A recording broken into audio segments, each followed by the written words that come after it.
Hey guys, what's going on? Welcome back to yet another Halo Theory video. Today we are going to be discussing the future of the Brutes and their inevitable return. Now keep in mind in this video when I talk about the Brutes returning, I don't specifically mean as enemies. It is very likely, for reasons that I'm going to talk about very soon, that they could return as allies in the future.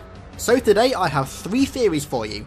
One is relating to Halo 5 and a certain quote that I've spoken about before, but I'm going to go over it again. The second is about escalation and a certain Brute clan present in escalation. And the third is about Halo Wars 2, which is going to be an incredibly speculative theory. I know theories are speculative as they are, because that's what a theory is, it's speculation, but the Halo Wars 2 one is incredibly speculative because we know little to nothing about the story yet. But, you know, speculating's fun, so why not?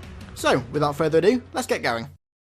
So, the first theory is relating to Cortanas New Covenant. Now, like I've said, I've spoken about this quite a bit before, so I'm going to go over it again briefly because I'm assuming that most of you guys know what I'm talking about. Basically, in the final mission of Halo 5, Cortana calls out to many different species in the galaxy, and one of the species that she calls out to happens to be the Brutes. So, why is this significant for this topic? Well, when she calls out to these species, she basically says, if you join me and follow my rule, you will live a prosperous life, your species will have basically infinite resources, and you'll practically be invincible.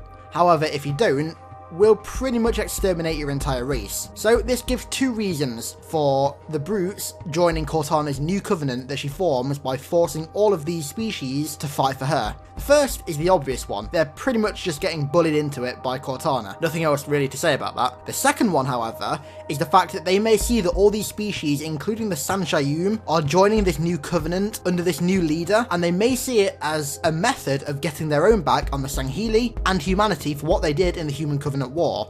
Now, following on from this, there are quite a few Jiralhanae clans in the outer reaches of the Orion Arm who still believe and practice Covenant ideals, so they still believe that they can light the rings and transcend to become gods. One of the main parts of this belief is that humanity is in the way of that, and if these Brutes do join Cortana's new covenant, what they'll be used as is a sort of defense force for Cortana to protect her from humanity and Sangheili, pretty much the two main threats and the two things that brought the original covenant down to its knees. This means that the Brutes would probably, or at least these clans of Brutes, would happily support Cortana and join up her covenant to defend her from these, what they see as evil races.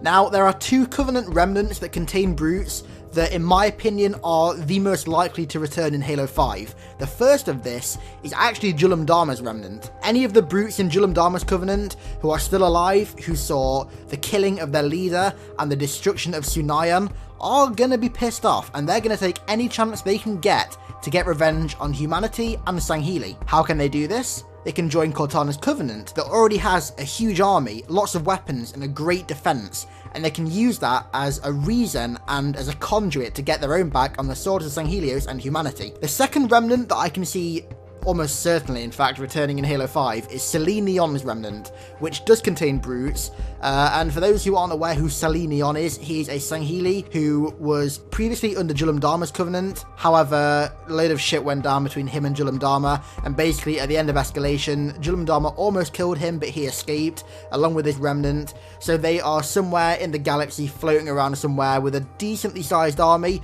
so it's possible that they could join up Cortana's covenant and also try and destroy the swords of Sanghelios and humanity. Now, my second theory is talking about friendly Brutes and the possibility of having allied Brutes in future games. This stems from a Brute chieftain called Lydus, who was present in the early issues of Halo Escalation. Basically what was going on was Lydus, being a fairly reasonable Brute, was in the middle of peace talks with the Arbiter, who was representing the swords of Sanghelios, and Lord Hood, who was representing humanity. However, during this peace talk, the new Colonial Alliance decided to attack it and interrupt it, which caused the peace talks to never be completed. Therefore, peace between his clan of Brutes, the Arbiter, and humanity never happened. However, due to Lydus being what can be described as a reasonable Brute, it's very likely that Lydus still wants to make peace, because he knows that the new Colonial Alliance were behind these attacks, not humanity or the Swords of Sanghelios. So my prediction is that either in the time between Halo 5 and Halo 6's story, it turns out that Lydus came back and they managed to make peace and are willing to fight together, or one of the first missions in the next game could have you playing as Chief, guarding one of these peace talks and making sure that no extremists or NCA or anybody attacks. So that pretty much sums up my theory about Lidus. We don't know much about him other than the fact that he is a reasonable brute who is willing to negotiate peace, but that's pretty much it. So, my third and final theory, as I said, is talking about the brute that we can see in the Halo Wars 2 trailer. Now, like I said before, bear with me on this, it is incredibly speculative and I'm literally just playing with whatever we can see in this trailer. So, it seems to me that the brute has some sort of metal plates embedded in his skull, which could mean cybernetic enhancements, or it could just be armor that is linked to their main body armor that just gives them head protection from headshots. This brute also looks incredibly heavily armored. On his shoulders it almost looks as if he's wearing Mjolnir armor. It looks really heavily plated, not like the brute power armor that we saw in Halo 3, or the armor that we saw in Halo Reach, or the slight armor that we saw in Halo 2. It looks like an actual bodysuit, like a Mjolnir set. It's possible that if this is the case, and it is a set of Mjolnir, that they may have stolen it from the armories on the Spirit of Fire, because the shoulders, if they were to be Mjolnir, they do look like old variants of Mjolnir. And also, we've got to talk about that energy mace that this brute has. That is something really interesting because the plasma is red instead of blue, which is what we're normally used to seeing. We're normally used to seeing blue plasma. There's blue plasma obviously in the energy sword, plasma grenades are blue, the energy that comes off the gravity hammer is blue, so having red energy could be something really important. It could be a small detail that turns out to be really important. Now, you're probably wondering why I'm pointing out all of these seemingly obvious features. Well, the Spirit of Fire, as we know, is known to be floating above an unknown planet, which may be the home of a distant but large clan of brutes that we are yet to meet, these being the brutes obviously present in the trailer. It's possible that humanity invading their space above their planet may annoy them and may make them want to exterminate them. However, even for brutes, this is extremely rash and it's an extreme jerk response, even for, like I said, even for a brute, which are a species known to get violent at the drop of a finger. But the fact of the matter is that these brutes seem to have a lot of different technology to the brutes that we're used to seeing.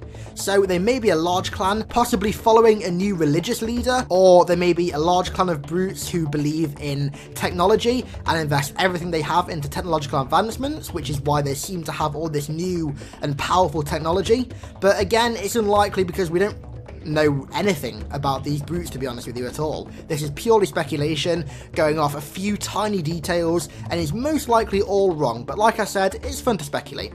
And that's all for today, guys. If you liked any of these theories, please leave a like on the video, helps me out loads. And if you liked any of the theories especially, or have any of your own theories about the future of the brutes and their inevitable return, whether that means their return as an ally or as a foe, leave them in the comments down below. I love to read them and I respond to every single comment I get. The next video that should be up either Friday or Saturday evening will be a combination video combining the Halo World Championship and the lore, and talking about the Halo World Championship and how it may integrate into the canon itself. It's a video that I've really wanted to do for a while as a massive competitive Halo and Halo lore fan, so having the World Championship this weekend seemed like the perfect time to make it. Thanks a lot for watching, and I'll see you then.